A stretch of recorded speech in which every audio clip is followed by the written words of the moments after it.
बिना ताम ते घर से बाहरी नत निकली, भैंस दुही त सैनिटाइजर लगाते दुही, बिना दाबी लगाते घर से बाहरी मत निकली, थोथुन मत न तो उठा ले दाई।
कोविड-19 से बचे के लिए आहा सब घरे में रहू, सरकार का निर्देश का पालन करो, दिन में भर दिन साबुन सरफ से हाथ धो, गरम गरम पानी पियो और हाथ में सैनिटाइजर लगाओ।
বাবা কোভিড-19 থাকে বাঁচা জনে নিজে বাড়ি থাকুন, না হলে গন্ডগোল হয়ে যাবে।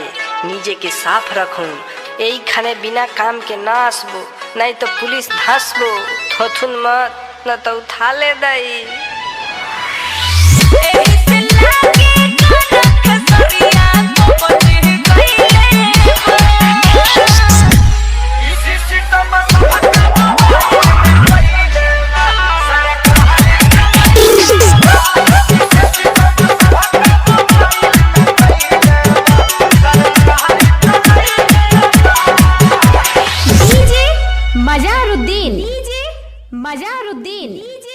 मजारुद्दीन